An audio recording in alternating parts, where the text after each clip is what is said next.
Welcome to the More Than OK podcast, a wellbeing and family podcast about tips, strategies and stories on how to be more than okay. My name is Belinda Bray.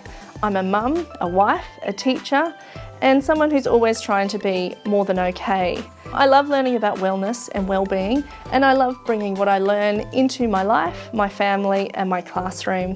So I hope what I have for you today is helpful and inspires you to be more than okay. Welcome to another episode of More Than Okay. We have another special guest in the studio today. We have Naomi Taylor. Welcome. Thank you. We are talking today about parenting for the long game, and that's why we have you here.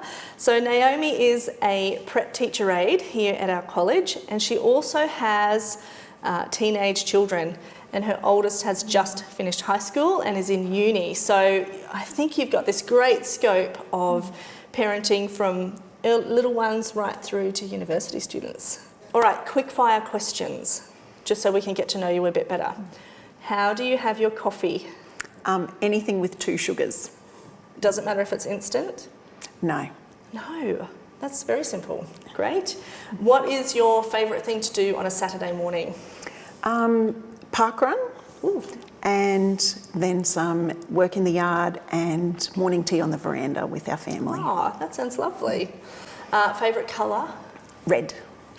And one last question. What's your favourite kind of music? I like folky, country, a little bit of violin. I thought the violin would feature. That's great. So today we are going to be talking about this whole idea of parenting for the long game. I love talking about your children. Naomi has 4 girls and your youngest is in middle school, and as I said before, the eldest in university. What I would love to say about your girls is that they are all so different. And I would love to hear how you did that. I'm one of 6 girls. Right. And sometimes growing up, people would say, you know, you're the Edwardson girls, and we were just a clump, like a group of sheep or something else that is all the same and belongs together. And so I was very keen having 4 girls to give them opportunities to be themselves.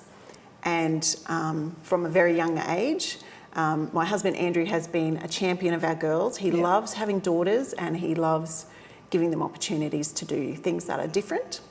And so we've kind of let their interests take them to different places. That's cool. And one of the stories I have about your eldest daughter, I taught her in grade 6. I think I was here on her first day, actually. But I remember chatting to her and saying, oh, what are you doing after school? And she said, my mum's picking me up and we are going to go and look at interior design stores because that's something I'm really interested in. I might want to do that. And I thought, that is so lovely that you would take the time to help her pursue an interest. Just thought that inspired me in my parenting. So I've always held on to that. She didn't follow down that path. She's gone somewhere quite different, but she still loves beautiful things. Yeah. And feels very keen the beautiful things in life. Yeah. But you also have a cricketer and a couple of dancers. And so I love that there's this spread of interests across all the girls. I think it's awesome. So as a family, what are some of the things that you guys do to stay connected?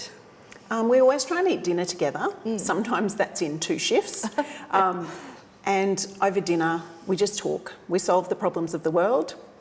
Everyone has their little moment to download the day, shall we say, and maybe get those things off their chest that they probably don't need to say to the person or outside of our home. So it's nice to have that as a safe place. Yeah. And on weekends we like to have a campfire. Oh, nice. We've had a few other parents come in and chat on the podcast, and something I like to ask them is about their parenting philosophy. So is there something that you and Andrew have that is something that you use to define your family? That makes it sound very organised and intentional, and yes, we're not. It should be. We're a bit more organic. But when parenting, our aim, no matter the age our kids have been, is that we just want them to be prepared to really enjoy and embrace the whole experience of whatever comes next. Yeah.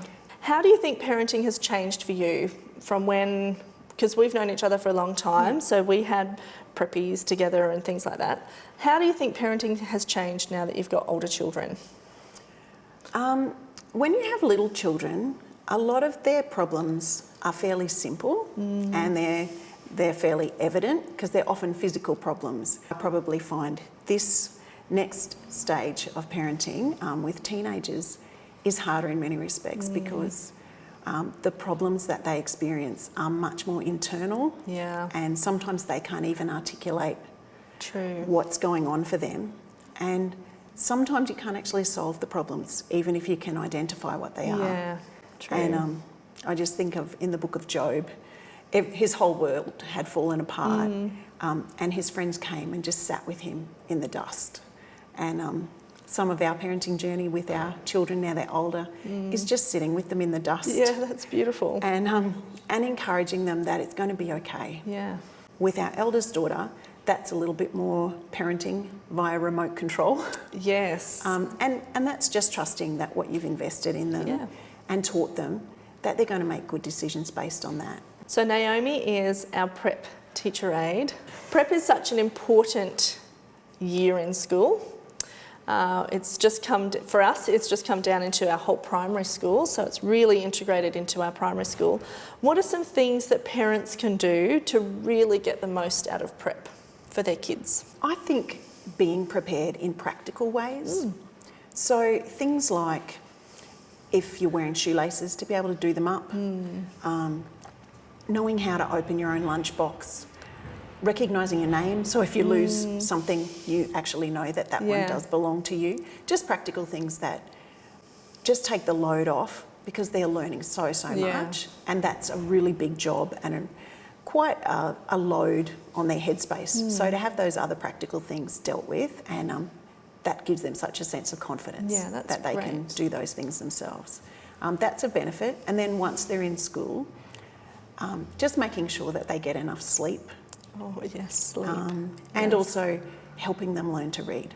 So whether it's sight words or home readers, just putting a little bit of time aside to do that, because when you can read, the world just opens up to you. Yeah. And when children start to decode words, they are so excited that I can do this thing.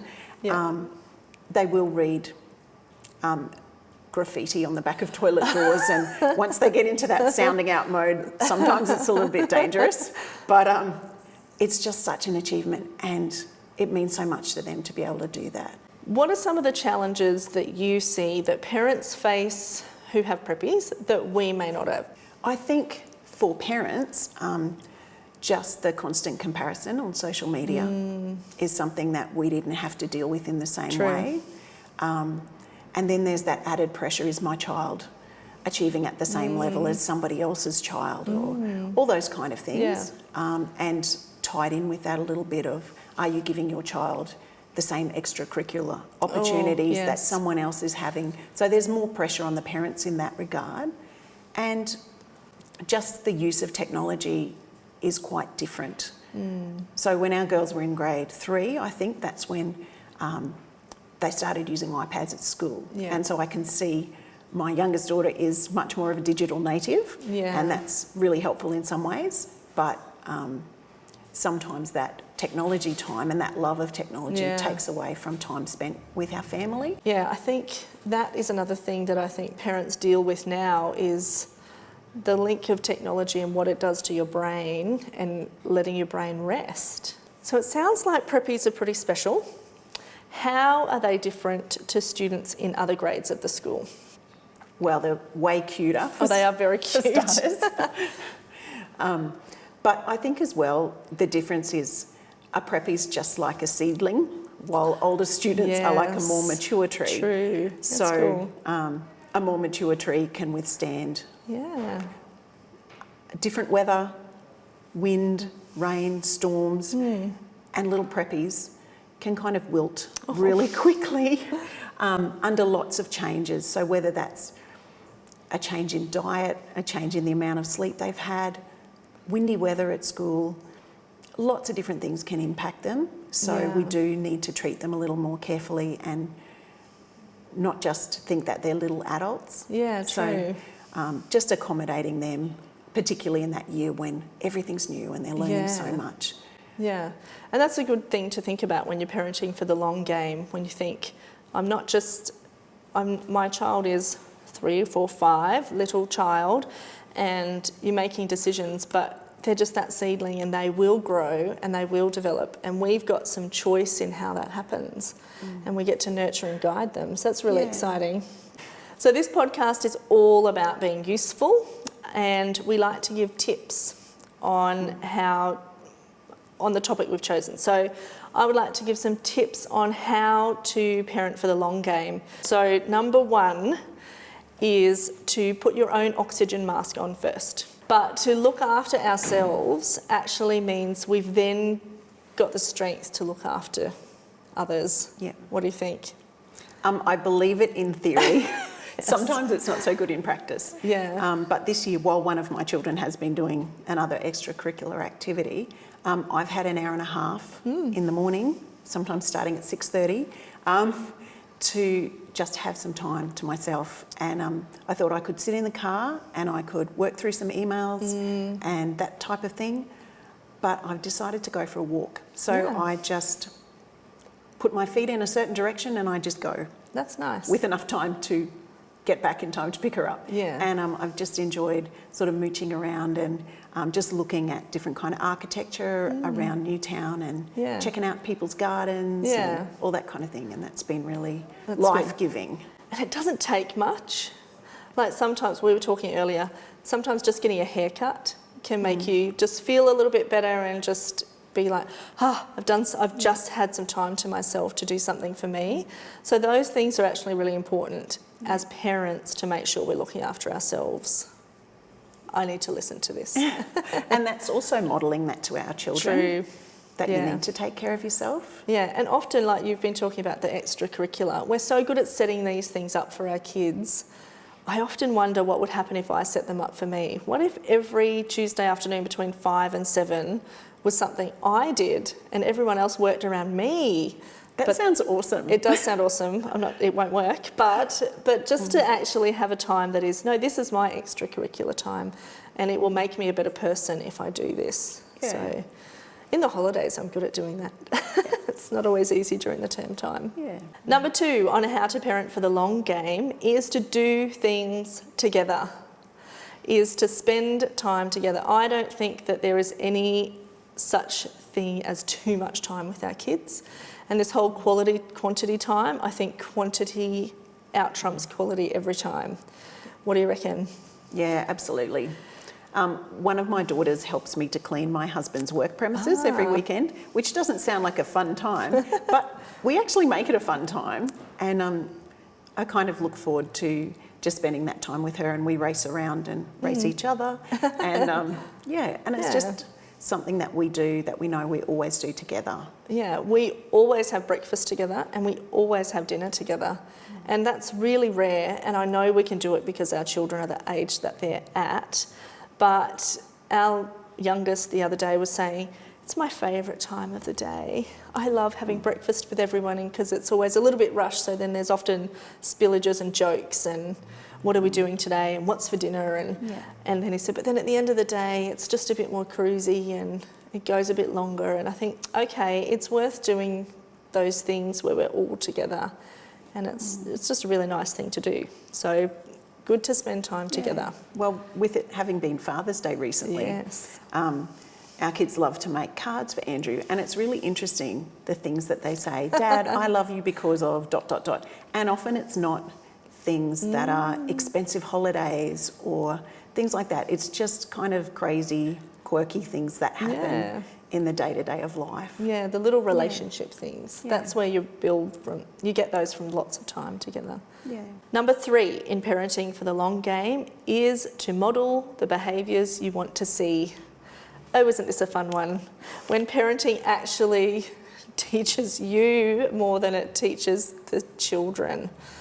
I get it all the time. I have one of my kids is quite messy. leave shoes everywhere, highlighters everywhere. I'm guessing you could probably guess who I this is. have one of those too. Scrunched up paper behind the dresser, and I guess it just frustrates me. And then at night when they've cleared everything up and they leave the lounge room, I go, oh, there's my shoes and there's all the things I've been doing. So that's probably the thing that surprised me most about parenting, is how much I need to learn before I can expect anybody else to know that too. So what have you had to learn? Oh, lots and lots of things. That I am almost always late. And I'd like to say that it's because of my entourage, but often now they're in the car waiting for me. So that's something But that I think that's I need because to we're work trying on. to do too many things. You're very kind. Sometimes I'm just late. Yes, true, me too. The kindness is good too, because I think when we model kindness, then they're going to learn kindness. So we had Rachel Carter on here a few weeks ago and we talked about kindness, and it's kind of then been in the forefront of our family's mind, is to just be kind. And then it's been lovely to see my kids being kind to each other. So, And I think saying sorry, like yes, allowing our children to see that we do make mistakes. Yes. And that the process is you say, I'm really sorry that I've run you late this morning. I'll try and do better tomorrow. Number 4 is to be clear and predictable with our expectations. So we're talking about discipline here, but we want to frame it, right? Yeah. So tell me your ideas on this. So a lot of people talk about being consistent with discipline. And to me, consistent sounds like every time this situation arises, I will do exactly the same thing. I'll respond exactly the same way. And I understand the principle of that, but life is generally more grey than black and white. So I think it's better to talk about being predictable. So my children will know what I expect. Sometimes, as the person who makes the rules, it's okay if I suspend those rules for a bit according to the circumstance. True, that's so one of my children, I'm working on something with her at the moment that she is having a bit of trouble getting stuck in her head. But some days I come home and this thing hasn't been done, hasn't been completed, but I know that she's had a rotten day at school. And right now, looking after her is more important, and keeping a good relationship is more important than having that thing picked up off the floor. So does she know that I still expect those things to be picked up? Yeah, she does. But will it matter if that happens tomorrow morning, not tonight before bed? I don't think it matters. That's good. So the principle is still there, and they know that I still want that thing done, but we're not going to come to blows over it. Yeah. Because the most important thing is I'm asking them to do things because it's for their benefit. Yeah. But if me having my sort of box ticked about that particular task, if that interferes with her actually being cared for, that's actually interrupting her sort of learning. Yeah. And this is all relationship, right? Yeah. This is all having such a great relationship that you can actually flex into things or be a bit firmer on things. But when you understand the context of where everyone's coming from, you can actually parent in a much more gentle but pinpointed way. Yeah, I think in my job, I noticed that the relationship is so important, and children will listen to you if they know that you're not rousing at them because you don't like them. You're just telling them, letting them know because you like them so much that you're helping them out. And that's kind of, I guess, the way that I would approach most things. Yeah, that's good. Yeah. And it seems to be working so far. That's good. Number 5 in our useful tips is to allow failure to be a teacher. It's really hard. It's hard. This week we have had to make a model for a class project, and we made a boat, and it's really hard to hand over the hot glue gun because there's and I'm an art teacher, and my son did a map and he did signs, and it was very hard to just step back and just let him actually just experience it. And he's so proud of it, and it looks so great because it's us together, but it's hard to let some things go. Yeah. But yes, failure is such a great teacher. And I think parenting gives you the great chance to learn this. Yeah, and sometimes we just want to swoop in and save the day, but maybe that's not actually helpful to our child. If we save the day all of the time. Yes. In prep, we talk about when we're learning something new, we say we do, and then I do, first I do, so I model what I want to teach, and then we do, so we try it out together, and then you do. You have a go on your own. And I think that sort of model lasts for life. Yes. Where you're just shown what to do, and then you actually get to have a go. If we stay for the whole time of our parenting in I do, and we do everything for our children, they don't have the opportunity to learn or the sense of accomplishment that brings. Yeah. But at the other end of the spectrum, if we just say you do, and we sort of cut our kids loose when they're not ready for it, then that can really be crushing for them too. And I think that's sometimes the challenge with teenagers is that we go, where is that line of allowing them to be independent, and when do we need to allow them to make a choice and fail and learn from that? I guess it's about being there to kind of mop up if things don't go well. So you've got your eldest daughter who's in uni. How have you seen that going? So you've done the I do when they're small and the we do as your family. How do you think she's coping out in the big world? Oh, look, she is just soaring. She is doing so well. And sometimes we only hear the full story later. And she says, Mum, I'm doing great and this is happening, and we get all of the positives. Yeah. But then later on she'll say, yeah, I am working out the bus system, but there was that one day where I was crying in the corner because I had caught the wrong bus and I was in a really difficult place. And she said, and then to top it all off, a homeless person came and said, can you help me? And I thought, no, I can't even help myself.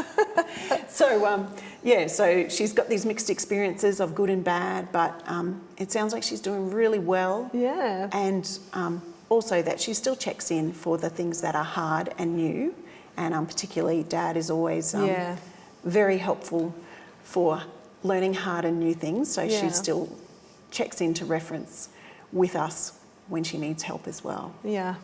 I have someone who's about to hit year 11, so she is currently learning recipes that she might be able to make in her first flat. And on one hand, I think, oh, you're just so little, you're still my baby. But on the other hand, I think, okay, we're doing this, right? We're doing the I cook them food, then we cook it all together with the plan that one day she will take that and she will go into the big wide world and she will be able to do it. And I think I just need to let her do what she feels that she can do to be a good adult, because that's what we're doing here, right? Yeah. Parenting for the long game is producing people who can be really good adults.